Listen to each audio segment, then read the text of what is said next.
In the Phrygian hill country, there were once two trees which all the peasants, near and far, pointed out as a great marvel. And no wonder, for one was an oak, and the other a linden, yet they grew from a single trunk. The story of how this came about is a proof of the immeasurable power of the gods, and also the way they reward the humble and the pious.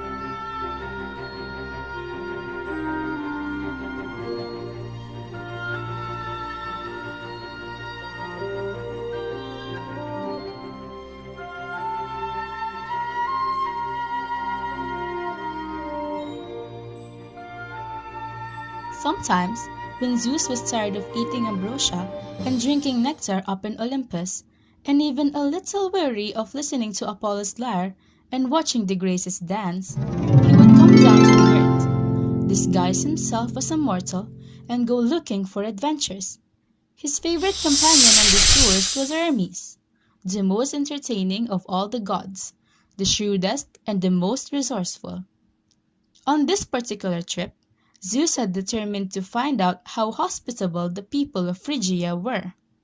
Hospitality was, of course, very important to him, since all guests, all who seek shelter in the strange land, were under his special protection.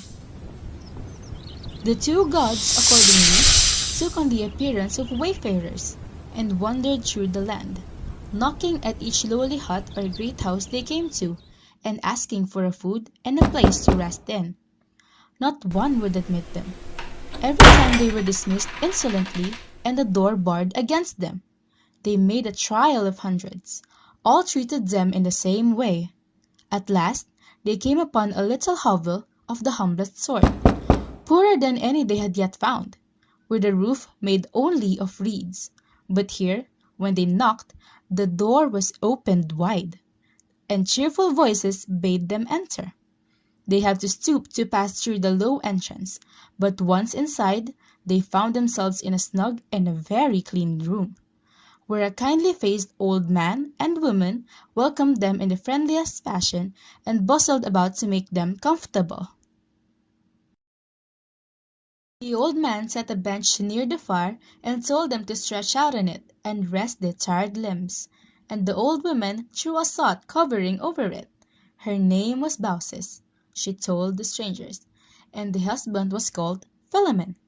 They have lived in that cottage all their married life, and had always been happy. They are poor, yet contented with what they have. All the while she was talking, she was busy doing things for them. The coals under the ashes on the dark hearth she fanned to life until a cheerful fire was burning. Over this she hung a little kettle full of water, and just as it began to boil, her husband came in with a fine cabbage she had got from the garden. Into the kettle it went, with a piece of the pork which was hanging from one of the beams. While this cooked, Baucis set the table with her trembling old hands. One table leg was too short, but she propped it up with a bit of broken dish. On the board she placed olives and radishes, and several eggs which she had roasted in the ashes. By this time the cabbage and bacon were done, and the old man pushed two rickety couches up to the table and bade his guests recline and eat. Presently he brought them cups of beechwood and an earthenware mixing bowl which held some wine very like vinegar, plentifully diluted with water. Philemon, however, was clearly proud and happy at being able to add such cheer to the supper, and he kept on the watch and refilled each cup as soon as it was emptied. The two old folks were so pleased and excited by the success of their hospitality that only very slowly a strange thing dawned upon them. The mixing bowl kept full. No matter how many cups were poured out from it, the level of the wine stayed the same, up to the brim. As they saw this, wonder each looked terror at the other. and dropping their eyes, they prayed silently. Then in quavering voices and trembling all over, they begged their guests to pardon the poor refreshments they had offered. The old man Philemon then promised to serve their lordships the only goose they have. To catch the goose, however, proved beyond their powers. They tried in vain until they were worn out, while Zeus and Hermes watched them, greatly entertained. But when both Philemon and Baucis had had to give up the chase, panting and exhausted, the gods felt that the time had come for them to take action. They were really very kind. The gods rewarded the couple of their hospitality. The rest of Phrygia was punished, making a public exception. They then escorted the two out of the hut and told them to look around them. To their amazement, all they saw was water. The whole countryside had disappeared. A great lake surrounded them. Their neighbors had not been good to the old couple. Nevertheless, standing there, they wept for them. But of a sudden, their tears were dried by an overwhelming wonder. Before their eyes, the tiny, lowly hut, which had been their home for so long, was turned into a stately pillared temple of whitest marble with a golden roof. Zeus asked the two to have their wish that he himself will grant. The old people exchanged a hurried whisper.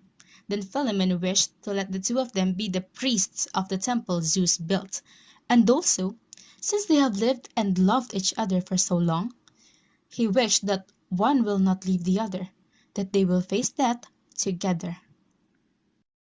The gods assented, well pleased with the two. A long time they have served in that grand building, and the story does not say whether they ever missed their little cozy room with its cheerful hearth. But one day, standing before the marble and the golden magnificence, they fell to talking about the former life, which had been so hard and yet so happy. By now, both were in extreme old age. Suddenly, as they exchanged memories, each saw the other putting forth leaves. The bark was growing around them. They had time only to cry, "Farewell, my own." As the words passed their lips, they became trees. But still, they were together. The linden and the oak grew from one trunk.